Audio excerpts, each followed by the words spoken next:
No meu aniversário de 62 anos, minha nora se aproximou do centro da sala, sorrindo como se fosse me cumprimentar, mas de repente esmagou o bolo diretamente no meu rosto, com tanta força que caí de costas e minha cabeça bateu no chão frio de azulejos. De um lado, a mãe dela cruzou os braços e disse com uma voz glacial: "Meu Deus, se é só uma brincadeira de aniversário, essa velha exagera demais. Levante-se logo, não estrague a festa." Eu fiquei ali caída com o sangue da minha testa se misturando ao glacê branco. E meu filho, o Mauro, permaneceu imóvel, evitando meu olhar, permitindo que me humilhassem no meio da festa que ele mesmo tinha organizado. Mas na manhã seguinte, na sala de emergência, o médico ficou olhando fixamente para a minha radiografia e disse: "Chamem a polícia e o SAMU imediatamente." Quase ao amanhecer, despertei na emergência. Meu nome é Arlette. Hoje fiz 62 anos. Um número que deveria ter sido marcado pela paz e respeito. Mas aqui, na casa que leva o meu nome, mas da qual meu filho se apropriou como se fosse a dele, agora é o lugar que me transforma em um entretenimento barato. Tudo começou algumas horas antes, no salão lotado da casa de meu filho, o Mauro. Um dia antes, ele me ligou para dizer que havia preparado tudo para essa festa de aniversário. Fiquei tão emocionada que minhas mãos e pés tremeram e procurei apressadamente o vestido mais bonito que restava no meu guarda-roupa mofado. Mas ao entrar, percebi a amarga verdade. Aquela não era a minha festa. Era uma desculpa. Uma farsa desajeitada para meu filho convidar os amigos dele e a família da esposa para se reunirem. Mais de 50 pessoas se acotovelavam no salão estreito. O cheiro penetrante de perfume barato invadia meu nariz, misturado ao cheiro de salgadinhos gordurosos e gordura animal. Do teto baixo pendiam bandeirolas de papel colorido, balançando como lâminas afiadas prestes a cair sobre a minha cabeça. Eu me encolhi em um canto perto do rack da televisão, apertando a barra da minha roupa velha, tentando me encolher para não roçar nos trajes elegantes dos convidados desconhecidos. O suor escorria pela minha testa e pelas minhas costas, mas eu sentia um frio glacial. O Mauro se movia entre a multidão com uma garrafa de cachaça na mão e um sorriso tagarela nos lábios. Ele vestia uma camisa de seda cor verde esmeralda, reluzente. Meu coração se encolheu de dor. Reconheci aquela camisa. Foi ela que consumiu as poucas economias da minha aposentadoria, que lhe dei tremendo no mês passado, acreditando na mentira dele de que era para pagar seus remédios. Mamãe. No centro da sala, Dona Carmen, a mãe da minha nora, estava sentada no sofá de couro como uma rainha. Ela me olhou. Seus olhos não escondiam uma falsa compaixão. De repente, Marisa, minha nora, apareceu. Vestia um vestido vermelho justo e extremamente curto. Passou por mim sem sequer me olhar, como se eu fosse um móvel inanimado. "Apaguem as luzes! O bolo está chegando!" gritou alguém. As luzes se apagaram. Restava apenas o piscar das velas de um enorme bolo de 3 leites colocado sobre uma pequena mesa de madeira. A multidão se aglomerava ao redor, aplaudindo no ritmo. Olhavam fixamente para mim como um público esperando o animal do circo fazer sua graça. Marisa se aproximou, seu perfume forte dominando o cheiro de creme e leite. Ela colocou a mão no meu ombro. Suas unhas longas e afiadas cravaram na minha pele através da fina malha da minha blusa. Sua voz era melosa, falsamente doce a ponto de dar calafrios. "Deixe-me ajudá-la a se preparar para soprar as velas, querida sogra." Antes que eu pudesse me inclinar, a mão de Marisa pressionou com força a parte de trás do meu pescoço. Não foi um empurrão brincalhão. Foi uma força bruta e decidida, como se quisesse me esmagar contra a mesa. Meu rosto se chocou contra o glacê gelado. Mas o empurrão foi tão forte que perdi o equilíbrio e escorreguei no chão de azulejos lisos. Minha têmpora esquerda bateu com força na borda afiada da mesa de madeira antes que todo o meu corpo desabasse no chão duro. Uma dor aguda percorreu minha coluna, rasgando meu cérebro e fazendo minha visão escurecer. Eu estava deitada de costas no chão com a cobertura pegajosa cobrindo meus olhos e nariz. Senti um líquido quente e com cheiro de metal começar a brotar da minha têmpora, misturando-se à doçura enjoativa do leite. O sangue da minha cabeça começava a fluir. Houve um silêncio momentâneo. Depois, a risada de Dona Carmen quebrou a atmosfera, seguida por uma gargalhada geral da multidão. Olhem para ela! Parece um palhaço! Através do glacê grudado nas minhas pálpebras, vi ele, o Mauro, parado, paralisado, ainda com a garrafa de licor na mão. Ele me viu jogada no chão. Viu o sangue tingindo de vermelho o glacê branco. Nossos olhares se encontraram. Esperei por uma mão que me ajudasse a levantar. Uma demonstração de preocupação, mas mais cruel do que qualquer chicoteada. O Mauro imediatamente desviou o olhar. Tinha medo da vergonha. Tinha medo de se envolver. A humilhação fez o sangue nas minhas veias congelar mais frio do que o próprio chão. Dona Carmen se aproximou, chutando levemente minha perna com a ponta do seu sapato caro, como se estivesse inspecionando um saco de lixo. E depois disse em voz alta para tranquilizar a multidão que tinha ficado um pouco desconcertada ao ver o sangue. Pelo amor de Deus! É só uma brincadeira de aniversário. Essa velha é uma dramática. Continuem se divertindo. Tentei levantar a cabeça, mas uma tontura me invadiu. Marisa estava de pé sobre mim, me olhando com o semblante de uma vencedora, e sibilou entre os dentes. Alto o suficiente para que eu a ouvisse. Pare de se fazer de vítima. Levante-se de uma vez. Não faça seu marido passar vergonha na frente dos convidados. Eu ouvia o Mauro murmurar para a esposa, sua voz pateticamente fraca. Amor, que tal ajudarmos a mamãe a se levantar? Todo mundo está olhando. Cale a boca. Ela caiu sozinha, retrucou Marisa. Eu estava ali, imóvel, em uma poça de creme e sangue. A música sertaneja alta voltou a tocar, abafando minha existência. Minhas mãos calejadas se agarravam à medalha de Nossa Senhora Aparecida, que eu carregava escondida sob a roupa. A dor física agora estava dormente pela frieza dos corações humanos. Por quê? Porque o filho por quem um dia passei fome para lhe comprar um computador, por quem vendi meu sangue para pagar a faculdade dele, agora deixava a mãe caída aos pés da esposa como um cachorro sarnento? Fechei os olhos naquela imensa escuridão. Minhas lágrimas não caíram. Lágrimas são para seres humanos. E os que estavam ali não as mereciam. Um silêncio aterrorizante se apoderou da minha mente.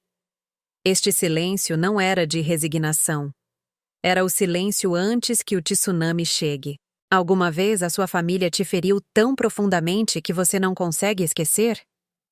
Conte-me as suas histórias de vingança. Estou disposta a ouvir com todo o meu coração. Arrastei meu corpo dolorido até o banheiro sob os olhares indiferentes de todos. Apenas porque não queria arruinar o clima da festa. Sentada perto da pia, eu já não reconhecia a mulher com o rosto coberto de bolo e sangue no espelho. Arlete, pelo amor de Deus, o que fizeram com você? Linares, minha única amiga de longa data, correu até mim, ajoelhou-se, tirou um lenço com as mãos trêmulas e tentou limpar o sangue que brotava da minha têmpora. Está doendo muito? Deixa eu chamar uma ambulância. Antes que Linares pudesse terminar, 2 garçons corpulentos apareceram a mando de Marisa. Agarraram Linares pelas axilas bruscamente, como se estivessem arrastando um saco de lixo. Levem-na para o quintal. A patroa não quer ninguém estragando o clima da festa. Grunhiu um deles. A porta que dava para o salão se fechou. A música sertaneja barulhenta e o tilintar dos copos soavam distantes como um eco de outro mundo. Deixaram-me aqui, neste canto escuro, como um fantasma invisível. As lembranças voltaram, salgadas como as lágrimas. Lembrei de 20 anos atrás, quando a geada ainda cobria a periferia de São Paulo. Eu carregava o Mauro nas costas, vendendo salgados quentinhos um por um. Naquela época, Mateu, meu marido, havia acabado de falecer, deixando-me sozinha para sustentar a família. Eu pulava o café da manhã, Evitava comprar analgésicos só para comprar para o Mauro um par de sapatos de couro decentes para que os amigos dele não zombassem. Passos familiares me trouxeram de volta à realidade. Meu coração deu um salto de esperança frágil e estúpida. Era o Mauro. Ele apareceu no batente da porta, olhando ao redor para se certificar de que ninguém estava prestando atenção.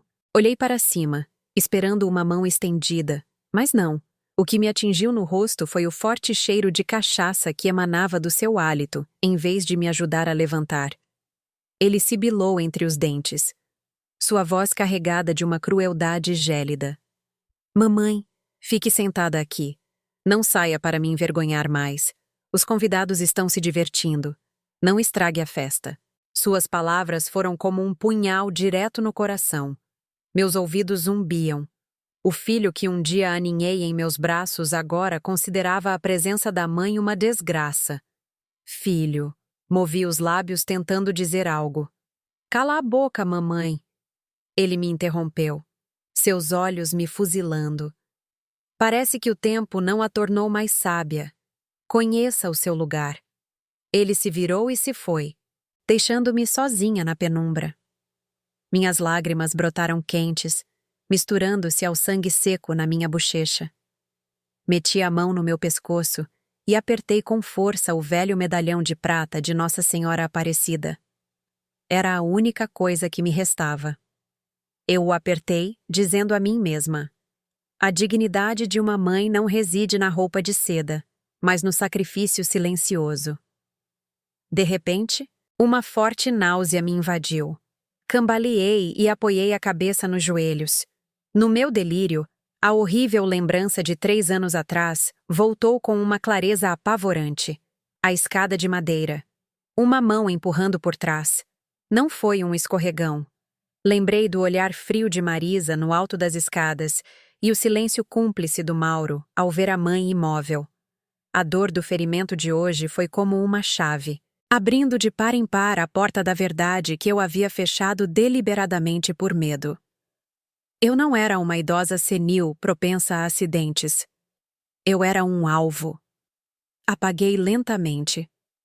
Minha mão ainda agarrada à medalha da santa. Mas antes que a escuridão me envolvesse por completo, eu não chorei mais. Naquela noite, a viúva fraca morreu. Algo mais estava ressurgindo daquelas cinzas no canto escuro, perto do banheiro. Eu estava sentada imóvel, como uma estátua esculpida na dor. A tontura pelo golpe na cabeça embaçava a realidade, e a música estridente de fora parecia ser engolida pelos ecos do passado. Meu olhar se fixou nas minhas mãos enrugadas, manchadas de sangue e glacê enjoativo. Uma longa cicatriz percorria meu polegar esquerdo. Não era apenas uma cicatriz. Era uma testemunha do ano de 1994, quando a hiperinflação atingiu como um furacão que arrasou com tudo. As lembranças voltaram, afiadas e frias. Eu me vi 30 anos atrás. Não era esta idosa patética, mas uma mulher jovem cheia de força, apesar dos ombros magros. Naquela época, eu era professora de literatura, mas meu salário miserável não era suficiente para comprar livros para meu filho. Tive que tirar minha elegante blusa branca e colocar um avental manchado de gordura.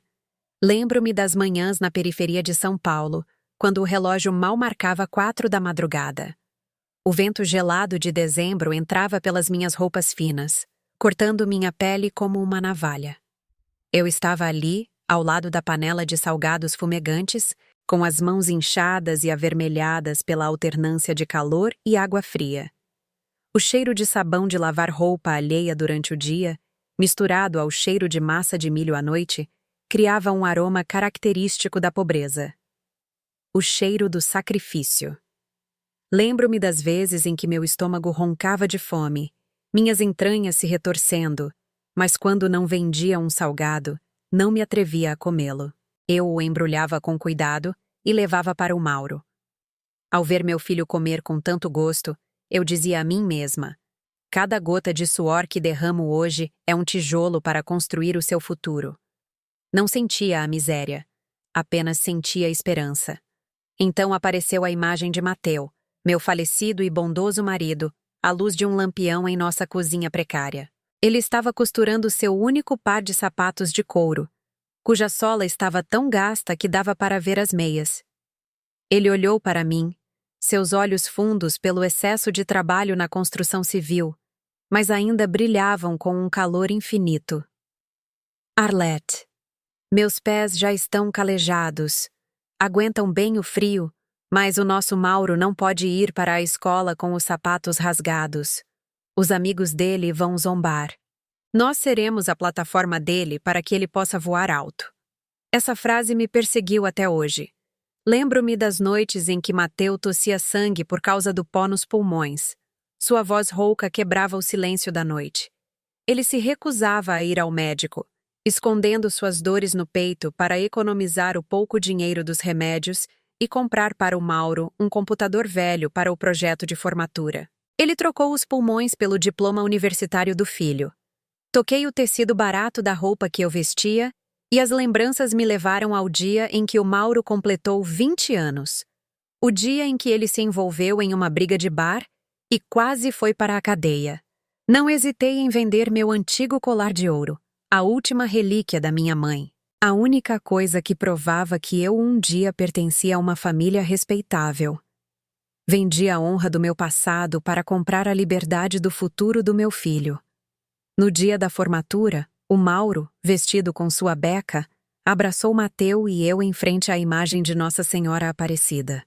Seus olhos brilhavam, sua voz cheia de entusiasmo. Eu vou construir um castelo para vocês. Mamãe e papai. Eu juro, não vou deixar vocês sofrerem mais. Que linda foi essa promessa. Mas então, Mateu se foi em uma noite de tempestade, quando a promessa do castelo ainda era uma ilusão. Antes do seu último suspiro, ele apertou minha mão com força e sussurrou fracamente. Não deixe o dinheiro cegar o menino, Arlette. Você é quem mantém o fogo. Proteja a alma dele. Eu falhei, Mateu. Olhei para minhas mãos manchadas com o glacê do bolo. Um bolo que no passado eu nunca me atrevia a comprar para economizar dinheiro para os livros do meu filho. A comparação dolorosa era evidente. Mateu estava disposto a andar descalço, a suportar o frio para que o filho tivesse sapatos, e o Mauro. O filho, que há pouco usava mocassins de couro de crocodilo reluzentes, via com indiferença a mãe usando sapatos de tecido rotos, caminhando sobre as rachaduras da velhice. Lembrei do olhar desdenhoso dele no mês passado, quando pegou meu maço de dinheiro da aposentadoria. Nenhuma palavra de agradecimento. Apenas um estalo de língua. Só isso? Não sabe que estou sem capital? Uma sensação amarga subiu pela minha garganta. Olhei para a cicatriz na minha mão e sussurrei um monólogo dilacerante. Não me arrependo de ter lhe dado asas para voar alto. Só me dói imensamente que ele tenha usado essas asas para voar para longe do amor da mãe, e depois voltar para bicar o coração que o nutriu. Meu sacrifício não criou um homem decente. Usei meu suor e meu sangue para criar um demônio ingrato, envolto em uma falsa seda. O trabalho honesto cria dignidade. Mas a indulgência cega criou um monstro. Uma dor latejante do ferimento na minha cabeça me trouxe bruscamente de volta à cruel realidade. A música barulhenta de fora voltou a assaltar meus ouvidos. Eu já não era a grande mãe da minha própria imaginação. Eu era apenas uma idosa senil sem valor aos olhos deles. Mas naquele momento, no fundo do meu desespero, algo dentro de mim se quebrou. Nesse espelho, a mulher fraca que chorava em segredo e sempre suportava tudo em nome da família, havia exalado seu último suspiro. No momento em que o Mauro limpou a mancha de sangue do seu sapato, o Dr. Sérgio entrou. A atmosfera na sala mudou abruptamente. Se há poucos minutos era um caos de indiferença, agora havia se transformado em uma sala de interrogatório. Ele não olhou para a minha família, que se amontoava em um canto, mas foi direto para o negatoscópio na parede. Colocou a radiografia do meu crânio nele. A luz branca e azul do filme iluminava seu rosto severo, cheio das rugas da experiência. Ele ficou ali muito tempo, com os braços cruzados sobre o peito, a testa franzida. Seu silêncio era tão pesado quanto chumbo, oprimindo os pulmões de todos na sala. O Mauro começou a ficar inquieto. Vi seus olhos se movendo constantemente, suas mãos amassando a barra da sua camisa de seda. O instinto de um roedor lhe dizia que algo não estava bem. Marisa, com sua habitual arrogância estúpida, tentou quebrar a tensão com seu tom paquerador de sempre. Doutor, minha sogra é idosa e os ossos dela são frágeis. Ela não teve cuidado ao andar e caiu sozinha. Poderia receitar algo rápido para que possamos ir embora. Tenho muitas coisas para fazer. O Dr. Sérgio se virou bruscamente. Seu olhar era afiado, atravessando a grossa camada de maquiagem e o chamativo vestido vermelho da minha nora, vendo diretamente a alma sombria dela. Não lhe respondeu. Para ele, ela não merecia uma explicação. Ele se virou e olhou diretamente para mim. Um olhar cheio de significado, ao mesmo tempo compassivo e severo, como um pai olhando para a filha teimosa que finalmente admite que sente dor. Ele perguntou, sua voz profunda ecoando no silêncio. Dona Arlette, olhe para mim. A senhora já sofreu alguma lesão craniana como esta antes? Especificamente, há uns 3 anos. Sua pergunta foi como uma chave que se encaixou perfeitamente na fechadura enferrujada da minha memória. 3 anos atrás. A escada de madeira, um empurrão e o silêncio acobertador. Lembrei daquela queda fatídica. Menti para o médico. Disse que tinha ficado tonta. Mas hoje eu já não tinha motivos para mentir. Olhei profundamente nos olhos do Dr. Sérgio e assenti levemente. Um aceno suave, mas uma confirmação categórica de uma testemunha viva, que acabara de escapar da prisão do medo. O Dr. Sérgio voltou para a radiografia, seu dedo apontando umas linhas brancas no fundo preto do meu crânio. Eu imaginei, olhem aqui, a fratura antiga, já consolidada, está exatamente em um local crítico, sobreposta à nova fratura. E esta nova lesão? Ele fez uma pausa, olhando para o Mauro e Marisa. Sua voz ficou glacial. A lesão não é compatível com uma simples queda. E a senhora tem vestígios de uma lesão antiga no mesmo local. Suspeito de abuso sistemático. A força do impacto foi muito forte e veio por trás. O ângulo do impacto indica que ela foi empurrada, não que caiu. Isso é um traumatismo por força externa com intenção. O espaço pareceu congelar. Ouvi Dona Carmen ofegar. O doutor Sérgio se dirigiu à enfermeira-chefe que estava tomando notas e deu uma ordem breve, mas com a força de uma bomba atômica naquela sala. Registro. Código vermelho. Ligue para o 190 e contate imediatamente o Ministério Público. Isso é indício de maus tratos sistemáticos a uma pessoa idosa. Preservem a prova no corpo da paciente. Ministério Público. Essas 2 palavras ecoaram como um trovão nos ouvidos da família do meu filho. O rosto de Dona Carmen perdeu toda a cor. A maquiagem parecia ridícula em sua face pálida. Marisa ficou boquiaberta. Sua bolsa de grife caiu das mãos. E o Mauro? Meu filho devoto recuou e tropeçou em um carrinho de instrumental médico. O medo primário começou a tomar conta dos seus olhos. Eles tinham dinheiro.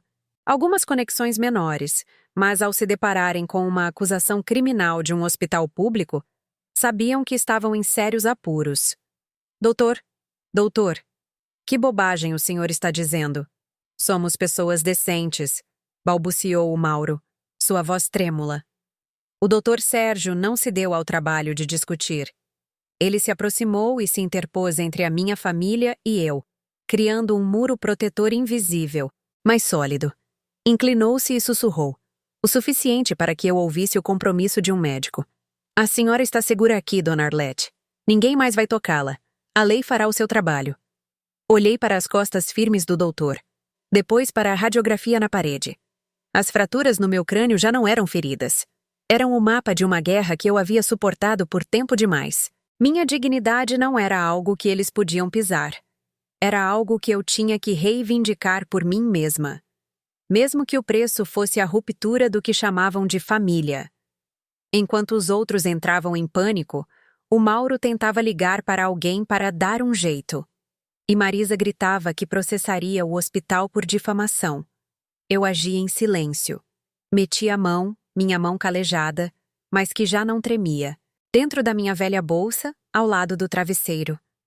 Eu não procurava um lenço nem remédios. Eu procurava a mim mesma.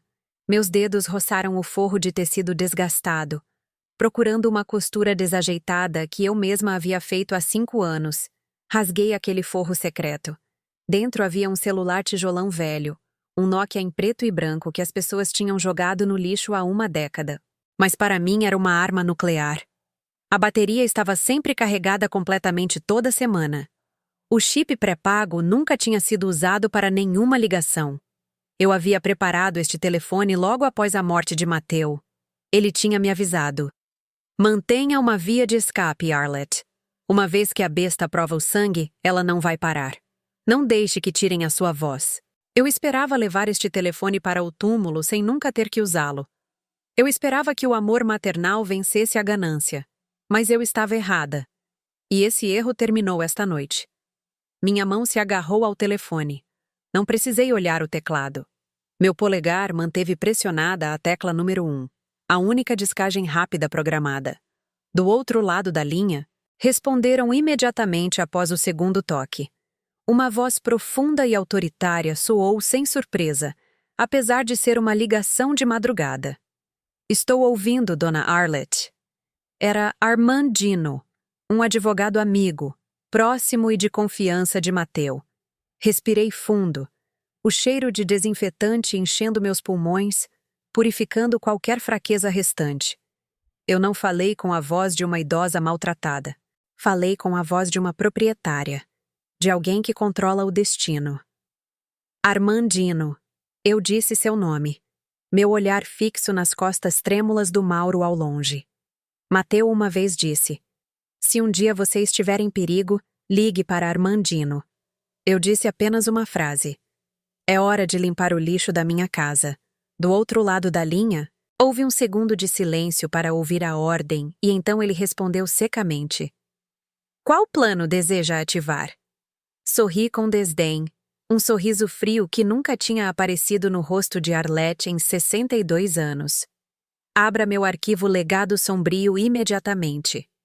Entendido. Estarei aí em 15 minutos com um mandato judicial. Desliguei. Soltei o telefone sobre o meu peito, sentindo meu coração bater forte e ritmicamente. Não era o bater do medo, mas o bater da caça. Olhei para o Mauro, para a Marisa, para a Dona Carmen. Eles continuavam discutindo, culpando-se mutuamente, completamente alheios a que a sentença de morte para a vida de luxo deles acabara de ser assinada pela mesma pessoa que consideravam um morto-vivo. Pensavam que esta queda era o meu fim. Não se enganaram. Eles acordaram uma tempestade adormecida. Fechei os olhos. Apoiei a cabeça no travesseiro, desfrutando dos últimos momentos de calma antes que a tempestade se desencadeasse. O jogo acaba de começar. E eu, Arlette, sou quem escreve as regras. Cruzei o umbral. O cheiro forte de desinfetante tipo pinho-sol me atingiu o nariz, tentando mascarar o cheiro metálico de sangue e o sabor enjoativo do bolo da noite passada. O salão que há poucas horas era a cena de um brutal assalto, agora estava suspeitosamente impecável. A cena do crime havia sido limpa. As bandeirolas de papel rasgadas tinham sido retiradas. O lustre de cristal estava aceso a plena potência, iluminando o falso esplendor dos que estavam sentados ali. Eu parei na entrada, observando a multidão que sussurrava e ria, vendo-os como marionetes coloridas em uma peça que terminava, sem saber que o único espectador que conhecia a verdade estava de pé bem ali. Dona Carmen havia convocado uma reunião familiar ampliada. Convidou até o padre João, o idoso padre do bairro e alguns vizinhos próximos. O propósito era óbvio: usar a fé e as fofocas do mundo para limpar os pecados da filha. Eu entrei. Minha cabeça estava envolta em uma bandagem branca, destacando-se neste ambiente falsamente acolhedor. Mas desta vez eu não mancava. Minhas costas estavam retas como uma palmeira em uma tempestade. Não procurei a cadeira de madeira velha no canto escuro, perto da televisão, como de costume. O assento reservado para a parasita. Caminhei diretamente para o centro do salão. Fiquei em frente ao quadro de Nossa Senhora Aparecida, na parede, bloqueando a vista de todos. Marisa estava sentada ao lado da mãe no sofá de couro. Secava os cantos dos seus olhos secos com um lenço, interpretando o papel da nora injustamente acusada. Com tanto talento que quase quis aplaudir. Ela me olhou. Seus olhos não escondiam o triunfo de quem acredita que o dinheiro silenciou a consciência do médico e da polícia. O Mauro estava de pé junto à lareira falsa, servindo chá ao padre. Ele evitava meu olhar, tentando se encolher no papel do homem de família que suporta a angústia de uma mãe idosa e doente. Dona Carmen se levantou. Seu grande colar de ouro brilhava sob a luz, tremendo a cada respiração ofegante. Ela pigarreou e começou seu discurso preparado para limpar a barra deles. Padre e a todos os presentes, ela disse, apontando para mim. Seu tom era uma mistura de condescendência e falsa caridade. Como podem ver, a senhora Arlett aqui é velha e frágil e propensa a delírios e quedas que causam problemas. Mas nossa família decidiu não mandá-la para um asilo frio. Vamos deixá-la ficar aqui, cuidada com esmero. Contanto que ela assine um documento confirmando que isso foi apenas um acidente devido à velhice. Um documento de compromisso deslizou em minha direção sobre a brilhante mesa de cristal. Ao lado dele havia uma caneta folheada a ouro cara. Dei uma olhada no conteúdo. Eu assumia toda a responsabilidade pela queda e renunciava a qualquer intervenção legal em troca de um lugar para dormir e 3 refeições por dia. Os vizinhos começaram a sussurrar, acenando com aprovação. A família de Dona Carmen é muito boa. Que sorte tem a Dona Arlett. Seria terrível em um asilo. Olhavam para mim como para uma idosa senil, que felizmente havia encontrado um salva-vidas na compaixão dos filhos. Não sabiam que esse salva-vidas era feito de concreto armado para me afundar até o fundo. O Mauro, ao me ver imóvel, se aproximou. Colocou a mão no meu ombro tentando me forçar a sentar para assinar. Sua voz falsamente amável. Mamãe, sente-se. Assine rápido para que possa descansar.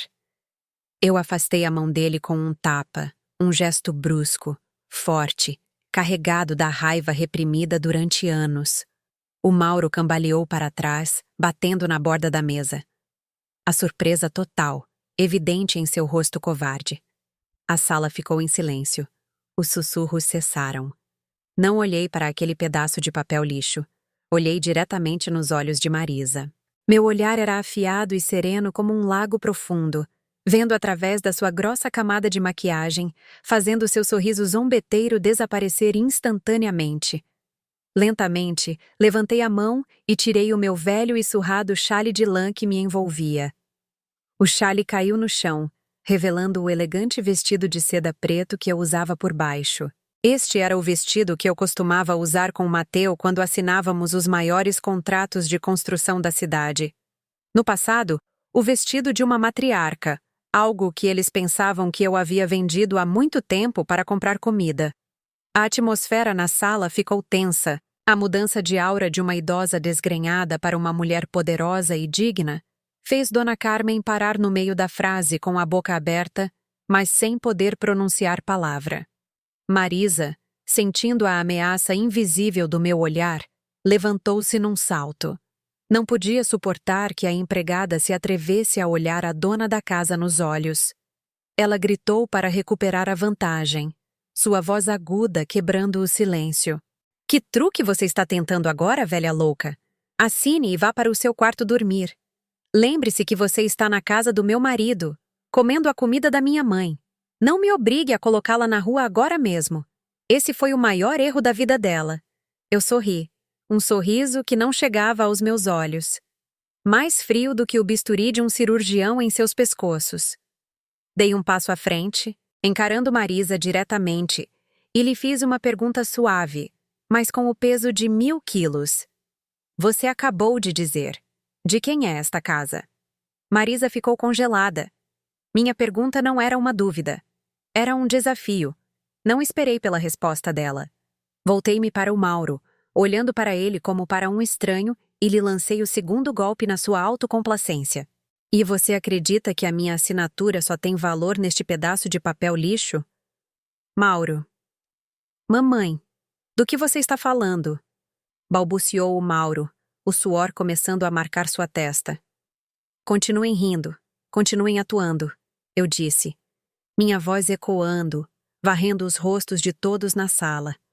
Porque esse sorriso é a única coisa que restará para vocês depois desta noite.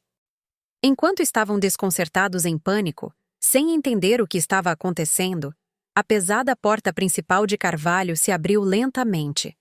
Uma rajada de ar frio da noite entrou, voando os papéis sobre a mesa, trazendo consigo o hálito do julgamento. Chegou o momento de tirarem as máscaras. A porta de carvalho se abriu de par em par. O vento frio entrou, levando consigo a atmosfera sufocante e falsa. Mas o frio da noite de São Paulo não era nada comparado com a aura assassina que emanava das pessoas que acabavam de entrar. O calor que Dona Carmen havia construído com tanto esmero foi rasgado. Todos os olhares se dirigiram à porta. Ali não havia escuridão, mas sim a encarnação da lei. À frente estava Armandino. Ele não entrou como um convidado. Entrou como um arauto do destino. Atrás dele vinham 2 assistentes de ternos pretos e um oficial da Polícia Civil com um distintivo brilhante. Armandino não era um advogado de bairro. Era o lobo de prata da comunidade jurídica de São Paulo. O diretor do escritório de advocacia mais prestigiado. Alguém que até a elite da Faria Lima respeitava. Ele também era o único confidente em quem Mateu confiava seu testamento secreto. A xícara de chá na mão de Dona Carmen caiu no chão e se estilhaçou. Seu rosto passou do vermelho intenso ao branco pálido. Ela reconheceu o logo dourado na maleta de Armandino. Sabia o preço de enfrentar um profissional. O Mauro recuou tremendo, batendo na lareira falsa. Sua voz quebrada como um gemido. Tio Armandino. O que o senhor faz aqui? Achei que tinha se aposentado. Armandino não respondeu. Caminhou diretamente até mim. Parou e inclinou a cabeça em um ângulo de 45 graus. Um gesto de respeito. Como se cumprimentasse uma rainha. Senhora, eu vim como a senhora me convocou. O dossiê está pronto. As palavras senhora ecoaram como um tapa no rosto de Marisa. Ela cambaleou para trás, com os olhos arregalados pelo pânico. A velha empregada, a parasita? Não. Diante dela estava a pessoa que tinha o poder da vida e da morte. Eu assenti levemente. Um aceno que permitiu que a tempestade começasse. O assistente de Armandino instalou um projetor portátil, apontando diretamente para a parede branca. Prova número 1, disse Armandino. Sua voz glacial. Na tela, apareceu um vídeo de uma câmera de segurança. Com total clareza, a imagem de Marisa apoiando a mão para me empurrar contra o bolo. Seu sorriso malicioso. E depois, a cena do meu neto Léo me empurrando pela segunda vez. Tudo exposto cruamente. Os vizinhos ficaram boquiabertos. O idoso padre se benzendo, tremendo. Meu Deus, que pecado! Marisa gritou, correndo para tapar o projetor. Apague isso! É falso. Ela editou o vídeo, mas o oficial de polícia a deteve com um braço de aço. Sua máscara de vítima se estilhaçou. Armandino colocou sobre a mesa um dossiê grosso com uma capa de couro vermelho escuro com o selo em relevo do Tribunal de Justiça. Abriu a primeira página. O título de propriedade do imóvel e o controle do fundo familiar Belda. Aproximei-me da mesa. A multidão se afastou automaticamente. Passei meus dedos calejados sobre o papel, sentindo o poder legal percorrer minhas pontas. Olhei para cima e os encarei diretamente nos olhos. A autocomplacência de antes havia desaparecido, substituída por um medo absoluto. Vocês pensavam que eu estava em silêncio porque era fraca? Perguntei. Minha voz ecoando firme. Eu não estava em silêncio para esperar. Esperei para que assinassem a própria sentença de morte. Passei para a página das cláusulas adicionais do Testamento de Mateu. Apontei o texto em negrito e li em voz alta, como se ditasse uma sentença. Todos os direitos de herança, incluindo esta casa, as ações da companhia e o fundo, em nome de Mauro Belda, serão revogados permanentemente e transferidos integralmente para a senhora Arlett para sua disposição. Se houver qualquer prova de abuso físico ou emocional contra a senhora Arlett. O Mauro desabou no chão como um fantoche que teve os fios cortados. Olhou fixamente para aquelas palavras, seus olhos prestes a saltar das órbitas. Suas mãos tremiam enquanto tentava se arrastar até mim, tocando a barra do meu vestido. Mamãe! Mamãe! Eu não sabia. Pensei que o papai não tinha deixado nada. Pensei que a senhora tinha vendido tudo. Balbuciou. As lágrimas escorriam pelo seu rosto. Não chorava por remorso. Chorava pelo dinheiro perdido. Chorava porque o império de areia no topo do qual ele acreditava estar acabara de desmoronar. Recuei um passo, afastando a barra do meu vestido da mão suja dele. Olhei para meu filho com o olhar de um juiz para um condenado à morte. Esta casa é minha. O carro que você dirige é meu. O dinheiro que você usa para comprar seu orgulho também é meu. Eu te emprestei minha honra para viver. Mas você a vendeu barato para o diabo. Virei-me para Marisa e Dona Carmen, que estavam paralisadas. E vocês são apenas convidadas indesejadas que ficaram tempo demais. A festa acabou. Armandino apresentou um mandato de despejo de emergência, juntamente com um mandado de prisão para Marisa pelo crime de lesões corporais dolosas com agravantes contra a pessoa idosa. Marisa gritou: "Não! Me soltem! Mauro! Faça alguma coisa!" Mas o Mauro permaneceu ajoelhado ali, imóvel. O som das algemas ecoou, um som seco, mas estranhamente satisfatório. O glamour, os vestidos caros, não podiam esconder sua humilhação naquele momento. Dona Carmen se deixou cair em uma cadeira. A maquiagem borrada pelo suor frio, murmurando: "Impossível! Ela é só uma velha pobre." Aproximei-me dela. Inclinei-me. Minha voz profunda e fria. Dona Carmen. Podem tirar a minha bondade, mas nunca terão a categoria para tocar na minha dignidade. A polícia levou Marisa. O Mauro levantou a cabeça, olhando para mim pela última vez com olhos vermelhos e desesperados. "Mamãe, a senhora realmente vai me expulsar? Eu sou seu único filho." Eu o olhei. Meu coração vazio. Sem dor, sem decepção, apenas serenidade. Pronunciei minhas últimas palavras, tão frias quanto fechar a tampa de um caixão. Vocês queriam que eu caísse para poderem passar por cima de mim. Sinto muito, Mauro. Minha sombra se projetando longa sobre o chão, envolvendo o colapso dele. Eu sou a montanha, e vocês são apenas poeira aos meus pés. Fora da minha casa.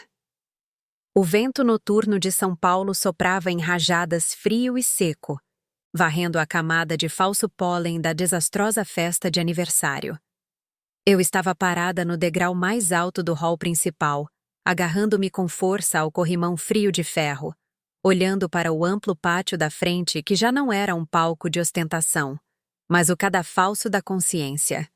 A luz amarela fraca da rua se filtrava através do portão de ferro forjado, projetando manchas de luz sobre as pessoas que estavam sendo expulsas da minha casa. Os vizinhos a quem Dona Carmen costumava chamar com desdém de gentalha ignorante, agora haviam se reunido em grande número em frente ao portão. Estavam ali, em silêncio, com os braços cruzados, julgando. Este era o tribunal da opinião pública mais cruel que nenhum advogado poderia defender. A porta da viatura se abriu de par em par. 2 policiais escoltaram Marisa. Olhei para a minha querida nora sentindo uma profunda repulsa. Onde estava a arrogância e a altivez de horas atrás? Marisa se contorcia em vão, suas mãos algemadas firmemente nas costas.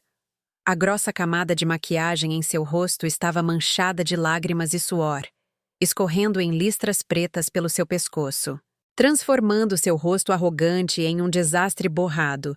tão patético quanto um palhaço no fim do seu ato, o vestido vermelho justo, a arma de exibição da qual ela se orgulhava tanto. Agora estava rasgado em um grande pedaço na coxa por enganchar no corrimão da escada enquanto a arrastavam, revelando uma pele pálida e uma crueza desgrenhada. Me soltem! Mamãe, faça alguma coisa! É culpa dessa velha! É culpa do meu marido inútil! Ela gritava, culpando todos, menos a si mesma. Mas a única resposta foi o frio silêncio da noite e o tilintar das algemas. Eu a vi se debatendo como um peixe fora d'água, sentindo-me ridícula pelo afeto familiar que uma vez tentei construir com esta cobra venenosa. Atrás de Marisa vinha Dona Carmen, a aristocrática comadre. Agora cambaleava sobre saltos altos, um dos quais estava quebrado. Agarrava sua bolsa de imitação de pele de crocodilo contra o peito como um último escudo, tentando manter a cabeça baixa para evitar os olhares inquisitivos que atravessavam as grades. Linares, minha leal amiga de longa data, estava de pé com os braços cruzados, bem em frente ao portão. Viu Carmen passar. Seu olhar não escondia um desprezo absoluto. Linares cuspiu no chão, bem ao lado da ponta do sapato de Carmen. Um ato de máxima humilhação na cultura de rua. Carmen deu um salto, mas não se atreveu a levantar a cabeça. Apenas acelerou o passo como um rato que se esconde em um bueiro. E ali estava Léo, o neto predileto. O garoto rico de 14 anos estava encolhido ao lado de uma mala, jogada apressadamente no pátio, ainda segurando o último iPhone, mas a tela estava rachada, um símbolo da conexão de poder que havia sido cortada. Olhou ao redor, buscando proteção, buscando a autoridade que costumava pegar emprestada dos pais, mas só encontrou os olhares frios dos adultos. Pela primeira vez, vi em seus olhos o medo de uma criança a quem tiraram o teto que a protegia. Finalmente, saiu o Mauro. Não estava algemado, mas seu andar era instável. Tão descontrolado quanto o de uma alma penada. Olhou para a pilha desordenada de bagagem no pátio, algumas roupas de seda, garrafas de licor pela metade e outros artigos de luxo inúteis. Era tudo o que lhe era permitido levar. Suas posses, sua vida vazia. Levantou os olhos e me viu parada no alto da escada, imponente e fria como uma estátua da Dolorosa. Mas a Virgem das Dores ainda tinha lágrimas. Eu não. Minhas lágrimas haviam secado desde o momento em que ele limpou seus sapatos com a minha dor. O Mauro se ajoelhou ao pé da escada que levava ao hall. Já não conseguia se sustentar. Arrastou-se penosamente até mim, suas mãos estendidas em uma tentativa desesperada de agarrar a barra do meu vestido de seda preto. As lágrimas e os soluços escorriam pelo seu rosto, sujando os azulejos que ele acabara de mandar limpar. Mamãe, mamãe, ele soluçou. Sua voz distorcida, quebrada pela humilhação. Aonde eu vou morar se a senhora me expulsar? Estou acostumado a viver aqui. Eu sou do seu próprio sangue. Por favor. Perdoa. Só desta vez. Eu juro que eu a deixo. Eu serei bom. Eu vou obedecer à senhora. Recuei um passo. Decididamente, evitei seu contato como se fosse uma praga contagiosa. Olhei para o filho que um dia carreguei no meu ventre, por quem passei fome para comprar remédios. Agora, eu não via meu filho em parte alguma. Eu via apenas um parasita bem alimentado que acabara de ser arrancado violentamente do seu hospedeiro, morrendo por falta de sustento. O advogado Armandino se aproximou, interpondo-se entre o Mauro e eu, formando um muro de aço que separava o passado cego do presente consciente. Entregou-lhe friamente a ordem de afastamento. Senhor, o Mauro tem 5 minutos para deixar esta propriedade, antes que eu o acuse de invasão de domicílio. O Mauro não se importou com o papel. Continuou olhando para mim com o olhar suplicante de um mendigo do passado. Eu o encarei diretamente nos olhos. Meu olhar não continha ódio nem raiva. Continha apenas uma imensa pena por uma vida fracassada. Falei, minha voz profunda ecoando na noite escura como uma sentença final. Não me chame mais de mãe. A sangue que você carrega eu lhe dei. Mas o caráter que você tem, você mesmo escolheu.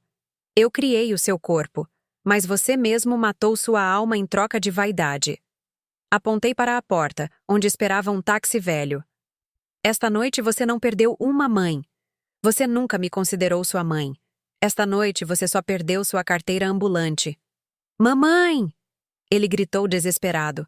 A justiça pode demorar. Mauro, eu disse, minha voz mais fria do que o orvalho da noite. Mas ela sempre sabe o endereço exato dos traidores. E hoje ela bateu na sua porta. A polícia deu o sinal de que o tempo havia acabado. 2 oficiais se aproximaram, levantaram o Mauro pelas axilas e o empurraram para o táxi. Ele olhou para a casa pela última vez. A casa que um dia considerou uma mina de ouro que lhe pertencia por direito, com o desespero de alguém expulso do paraíso. A porta do carro se fechou. O táxi se afastou, levando a família do meu filho pela esquina. A multidão de vizinhos começou a se dispersar, deixando a rua em absoluto silêncio. Eu fiquei ali, respirando fundo. O ar fresco da noite encheu meus pulmões. Não mais perfume barato. Não mais cheiro de álcool. E o mais importante, não mais cheiro de engano. Eu dei as costas para a escuridão de fora e entrei na casa. Coloquei minha mão na pesada porta de carvalho. O som da porta ao se fechar ecoou firme e definitivo. A tranca foi fechada. Esse som marcou o fim de uma era de sofrimento e o começo da purificação. Olhei para a minha casa vazia, mas limpa. Era hora de uma limpeza geral. Era hora de varrer o lixo para começar uma nova vida. A vida de Arlete. O amanhecer em São Paulo hoje foi incomumente bonito.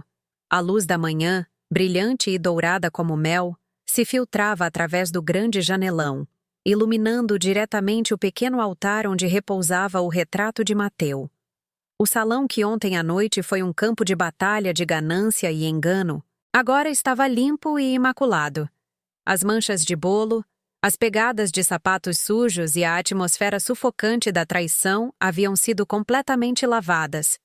A porta de carvalho estava aberta de par em par para o vento, como os pulmões de alguém que acaba de ser salvo de um afogamento, inalando vida com avidez.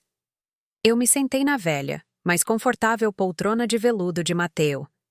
Em minha mão, tinha uma xícara fumegante de café coado. Aproximei a xícara do meu nariz e respirei profundamente. Já não havia o sabor amargo do ressentimento na minha garganta. Apenas o aroma rico e quente do café que impregnava a sala, dissipando os restos sombrios de ontem. Toquei suavemente a bandagem branca na minha cabeça. A dor latejante havia se acalmado, dando lugar a uma clareza incomum. Esta ferida já não era uma marca de humilhação. Era uma medalha de valor por ousar se levantar de uma mulher, que havia guardado silêncio por tempo demais. Sobre a pequena mesa de madeira, ao lado do retrato de Mateu, coloquei a chave da casa. Ali jazia, brilhando sob o sol. Durante todos esses anos, eu havia entregue o controle deste objeto a outros, pensando que era um ato de amor. Mas agora havia voltado para a sua legítima dona. Ela não só abria a porta desta casa, mas também a porta para a liberdade da minha alma. Linares passou para me visitar. Não disse muito. Apenas deixou uma cesta de pão de queijo, ainda morno, sobre a mesa. Sentamos juntas, 2 idosas de cabelos prateados, observando em silêncio os raios de sol dançarem no ar. Não falamos sobre o que aconteceu ontem à noite. A compreensão entre almas gêmeas às vezes não precisa de palavras. Sua mera presença aqui ao meu lado era suficiente para saber que eu não estava sozinha. Olhei para o pequeno jardim através da janela. Os cactos e as buganvílias roxas floresciam vibrantemente sob o sol forte. Haviam sobrevivido à seca mais dura, valorizando cada gota de água para crescer. Assim como eu, havia sobrevivido ao árido deserto do desdém familiar. De repente, percebi que a solidão nesta grande casa não era aterrorizante. O mais aterrorizante era a solidão de viver entre parentes sem coração. Agora, O silêncio que envolvia esta casa não era de vazio, mas a melodia da liberdade. Eu me levantei e caminhei lentamente até o grande espelho na parede. Contemplei meu rosto idoso e enrugado, mas estranhamente já não via uma idosa patética e abandonada. Eu via os olhos brilhantes de uma mulher que havia reclamado o nome de Arlette, um nome que acreditava ter perdido no tempo e no sacrifício cego. Peguei o retrato de Mateo, meus dedos acariciando suavemente seu sorriso amável. Sorri e sussurrei, como se estivesse falando com o companheiro de vida que sempre estava presente em algum lugar. Viu, Mateo? Eu limpei a casa, as coisas que não nos pertenciam. Eu as devolvi ao seu lugar. A partir de agora, viveremos do nosso jeito. Eu protegi nossa casa. Mas o mais importante, eu aprendi a amar a mim mesma acima de tudo. Saí para a varanda, o sol quente cobrindo meus ombros como um manto de consolo divino. Estendi minhas mãos à minha frente. Calejadas, ásperas, mas limpas. Já não estavam manchadas pelo cálculo, pelo ódio ou pela humilhação covarde. Minha mente divagou para as mulheres, as mães de todo o mundo, aquelas que suportam silenciosamente o desprezo em nome do sacrifício. Eu sabia que minha história de ontem à noite não era só para mim. Era um chamado para aqueles que dormem na resignação. Olhei para a frente através da lente, para a alma de todos vocês. Meu olhar agora era gentil, mas continha a força de um oceano após uma tempestade. Eu falei, minha voz profunda e quente ecoando como os sinos de uma igreja ao amanhecer. Meus amigos, lembrem-se disto.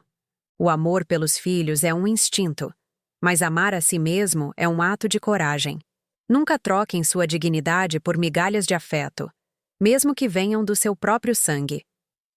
Pensei no Mauro, meu filho perdido lá fora.